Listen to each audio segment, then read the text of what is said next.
సిరియాలో మళ్లీ కల్లోలం మొదలైంది. దశాబ్దాలుగా క్రూరమైన పాలన సాగించిన బషర్ అల్ అసద్ పీడ విరగడైందని సిరియన్లు భావించారు. ఇక సిరియా ప్రశాంతంగా ఉంటుందని అందరూ అనుకున్నారు. కానీ మళ్లీ హింసాత్మక దాడులు పునరావృతమవుతున్నాయి. కేవలం 48 గంటల్లో 1000 మందికి పైగా మృత్యువాత పడ్డారు. అసద్ మద్దతుదారులు భద్రతా దళాలకు మధ్య జరిగిన ఈ ఘర్షణలు మతపరమైన హింసకు దారితీశాయి. ప్రధానంగా అలవైట్లే లక్ష్యంగా ఈ దాడులు జరిగాయి. చాలా చోట్ల అలవైట్లను బహిరంగ ప్రదేశాల్లో ఉరితీసినట్టు నివేదికలు చెబుతున్నాయి. అసలు అలవైట్లు ఎవరు? అలవైట్లను భద్రతా దళాలు ఎందుకు టార్గెట్ చేశాయి? అలవైట్లంటే సున్నీ ముస్లింలకు ఎందుకు ద్వేషం? What the story? సిరియాలో శాంతి మూన్నాల ముచ్చటేనా? అలవైట్లు ఎవరు? వారిపై దాడులు చేస్తుంది ఎవరు? సిరియాలో మళ్లీ ఉగ్రవాదం ఊపందుకుంటుందా? దశాబ్దాల పాటు సిరియాలో ప్రజలు అణచివేతకు గురయ్యారు.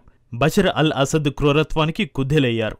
3 నెలల క్రితం సిరియా రాజధాని డమస్కస్ను తిరుగుబాటుదారులు స్వాధీనం చేసుకున్నారు. దీంతో నిరంకుశుడైన సిరియా అధ్యక్షుడు బషర్ దేశం విడిచి పారిపోయాడు. రష్యాలో ఇప్పుడు తలదాచుకున్నాడు. బషర్ పరారుతో ఏలుగా క్రూరమైన నియంతృత్వ పాలనలో మగ్గిన సిరియా సంఖ్యలను తెంచుకుంది. స్వేచ్ఛా వాయువులను పీల్చుకుంది. అప్పటి వరకు బషర్ పాలనలో బతకలేక పొరుగు దేశాలకు పారిపోయిన సిరియన్లు తిరిగి స్వదేశానికి వచ్చారు. మరోవైపు రెబల్స్ తమ పాలనను ప్రారంభించారు. ఇక తమకు మంచి రోజులు వచ్చాయని సిరియన్ ప్రజలు భావించారు. కానీ ఇది మూన్నాల ముచ్చటగానే మారింది. మళ్లీ సిరియా బగ్గుమంది. సిరియా ప్రభుత్వ దళాలకు మాజీ అధ్యక్షుడు అసద్ వర్గానికి మధ్య ఘర్షణలు దేశాన్ని మళ్లీ హింసాత్మకంగా మారుస్తున్నాయి. ప్రధానంగా జాబ్లే నగరంలో భద్రతా సిబ్బంది హత్యకు గురయ్యారు. దీంతో ఈ ఘర్షణలు మొదలయ్యాయి. తీర ప్రాంత నగరం లటాకియా చుట్టుపక్కల ప్రాంతాలతో పాటు డమస్కస్లో 2 రోజులుగా జరుగుతున్న దాడుల్లో సుమారు 1000 మందికి పైగా మరణించారు. వీధుల్లో మృతదేహాలు చెల్లాచెదురుగా పడి ఉన్నాయని స్థానికులు చెబుతున్నారు. ఇందులో వందలాది మంది అలవైట్లు ఉన్నారు. ఈ దాడి 14 ఏళ్ల సిరియా సంక్షోభంలోనే అత్యంత భయంకరమైన మారణకాండగా యుద్ధ నియంత్రణ సంస్థ ఒకటి వెల్లడించింది.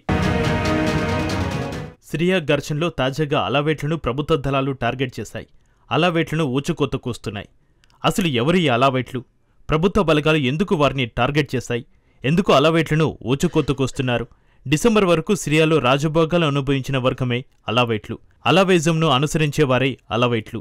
ముస్లింలలో ఒక తెగనే అలావేజం. ప్రధానంగా షియా నుంచి గులాటి శాఖగా విడిపోయిన మరో ఇస్లాం విభాగం.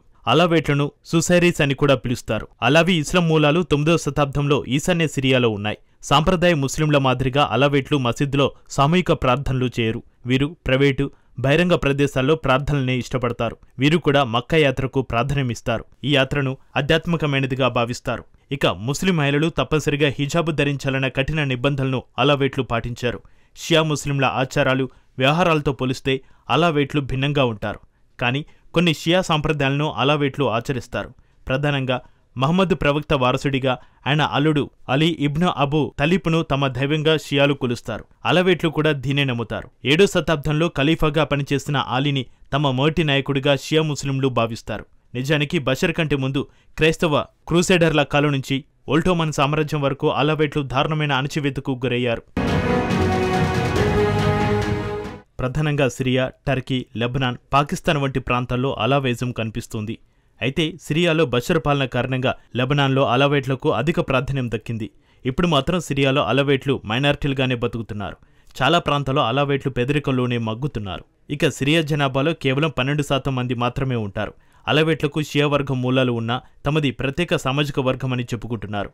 వారి విశ్వాసాలు, పద్ధతులు భిన్నంగా ఉంటాయి.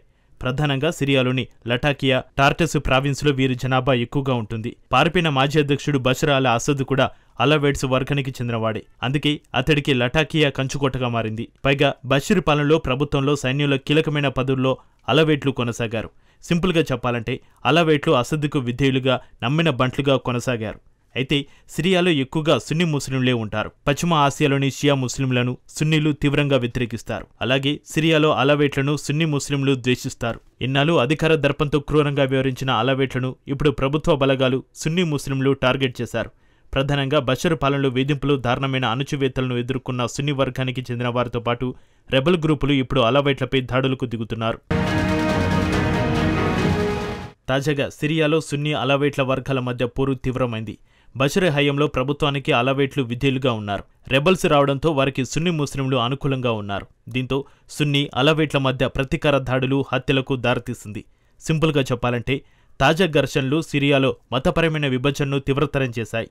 అసద్ను దించివేయడంలో కీలక పాత్ర పోషించిన సున్నీ సంస్థ Hayat Tahrir al Sham HTS ప్రభుత్వానికి తాజా పరిణామాలు సవాల్గా మారింది. దశాబ్దాల పాటు అసద్దుకు వెన్నుముకగా నిలిచారు అలావేట్లు. ఇప్పుడు వారు ప్రతీకార దాడులను ఎదుర్కొంటున్నారు.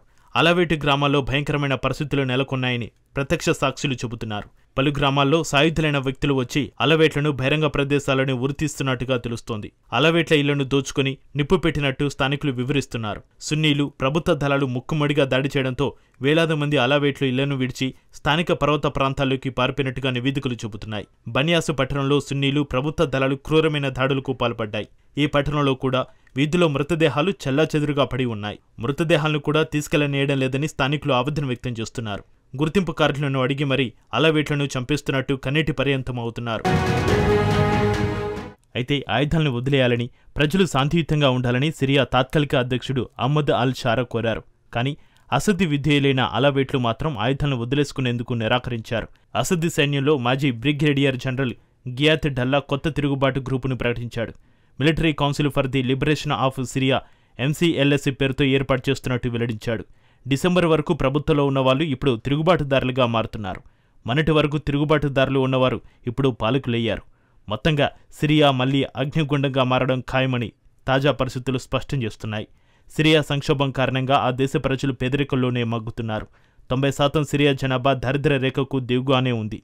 ఎలాంటి ఆదాయం లేని ప్రజలు తిరుగుబాటుదారులు ఇచ్చే డబ్బు కోసం పోరాటానికి మళ్లీ అవకాశం ఉంది. తిరుగుబాట్లకు సిరియా అడ్డాగా మారింది. తాజా పరిణామాలు సిరియాను అల్లకల్లోకి నెడుతున్నాయి. మరోవైపు ఇదే అదనుగా ఉగ్రవాద సంస్థలు రెచ్చిపోతున్నాయి. పలు ప్రాంతాల్లో జిహాదు పిలుపులు కూడా వినిపిస్తున్నాయి. మత ఘర్షణల కారణంగా ఐసిస్ లాంటి ఉగ్ర సంస్థలు తిరిగి విల్లునుకునే ప్రమాదం కూడా పొంచి ఉంది. అసలే ఇప్పుడున్న పాలకులకు దేశంపై ఇంకా పూర్తిగా పట్టు రాలేదు. బషర్ ప్రభుత్వంలో మత ఘర్షణలు లేవు. కేవలం బషర్ ప్రజలను దారుణంగా అణిచివేశాడు. ఈ కారణంగానే బషర్కు వ్యతిరేకంగా రెబల్ గ్రూపులు ఏర్పాటయ్యాయి. కానీ ఇప్పుడు మత ఘర్షణలు కూడా చోటు చేసుకోవడంతో సిరియా ఎటువైపు పోతుందోనన్న ఆందోళనలు ప్రపంచవ్యాప్తంగా వ్యక్తమవుతున్నాయి.